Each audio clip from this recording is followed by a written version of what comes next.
Good morning, everyone. I'm Charlotte Martin. Thank you for joining us today.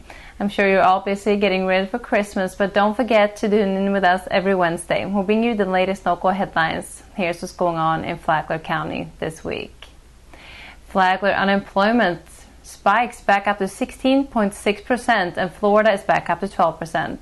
Palm Coast and Flagler's population drops in latest census estimate. Beach cleanup request turned down again, and Flagler Beach is ready to negotiate new lease for the Flagler Pier restaurant. And 2 wrecks on Flagler Road sends 3 people to the hospital in critical condition. And Flagler County Sheriff deputies are still investigating the late-night breaking at Leah's Jewelry and Pawn that happened last week. There'll be more on these stories after the break.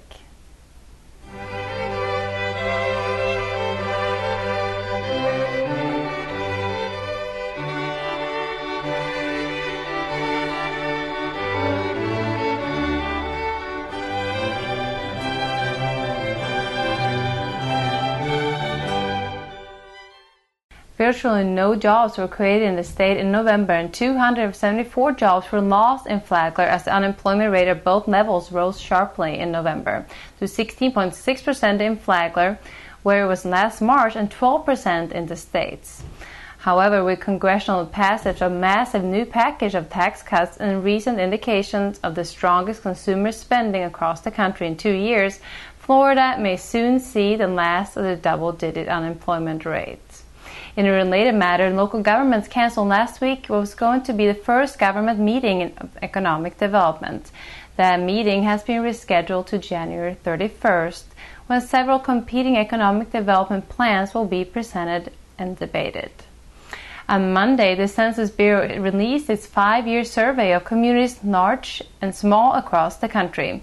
For Flagler County and Palm Coast, the survey reveals surprising numbers. Flagler County's population dropped to 85,600, and Palm Coast population, which the city estimated at 74,000, dropped to 69.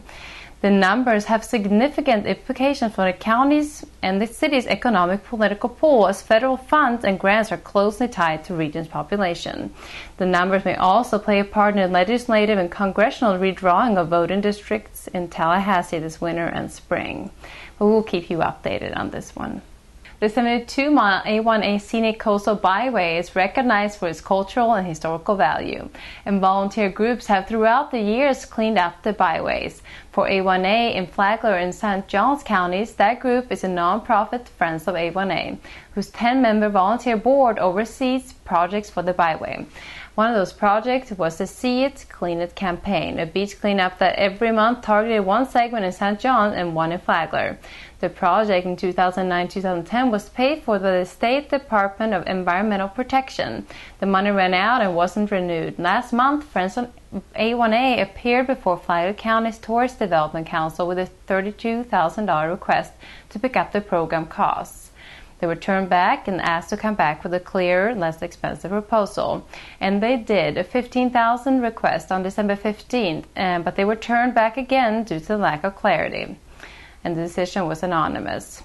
But they will come back yet again next month for another proposal. You can read more details at flaglerlive.com. The Flagler Beach City Commission is holding a special public meeting at 1:30 p.m. today at City Hall to review an 11-year lease that will turn over the property from longtime restaurant owner Kathleen Mayer to Raymond Barche, who runs River Grill on the Tomoka on Ormond Beach Restaurant.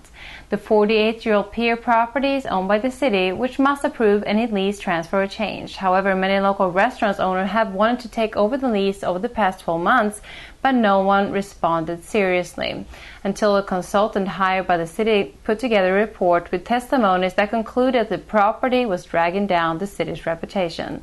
That was enough information for the commissioners to take a more convincing approach to transferring the lease. In the space of 18 hours between Monday and afternoon and Tuesday morning on Flagler County roads, 2 wrecks involving 3 vehicles sent 3 people to the Halifax Hospital in critical condition. The first wreck took place at 4:30 p.m. Monday at the intersection of US 1 and County Road 13, just north of the State Road 100 overpass in Bunnell. A semi-truck was driving south with Ocala driver 58-year-old Michael Davis Smith at the wheel.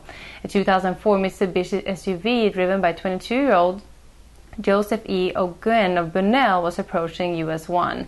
According to a Florida Highway Patrol, O'Gwyn failed to stop at the intersection stop sign. The semi-truck struck the SUV on the driver's side, sending the vehicle into the tree line on the western shoulder of the road. With O'Gwyn was 22-year-old Casilla Jean Carter of Bunnell. O'Gwyn and Carter was not wearing their seatbelts, and both were unresponsive when Flagler County Fire Department paramedics arrived at the scene. The driver of the truck sustained minor injuries. The second wreck took place on Colbert Lane in Palm Coast at 10:10 Tuesday morning, involving one vehicle and one driver. 23-year-old Jessica Weitz, a 2005 graduate of Palm Coast High School, and a tattoo artist who just relocated back to the area after living in California for a few years.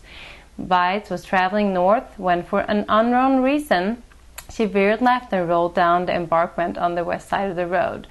Weitz was mostly unconscious at the scene as crews worked furiously to get her from the car. She was then transported to Halifax Hospital.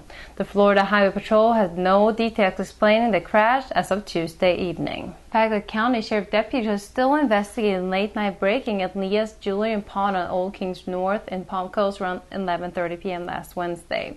Deputies responded to a call, and there they found the front door open and the business had been broken out.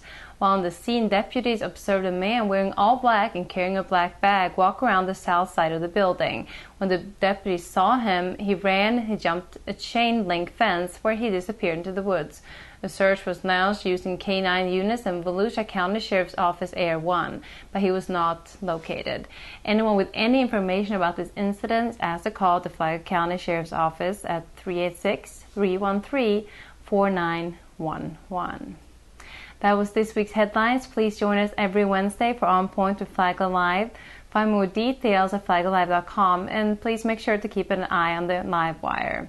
Have a Merry Christmas and God Jul. Thanks for watching us, and I hope to see you back next week.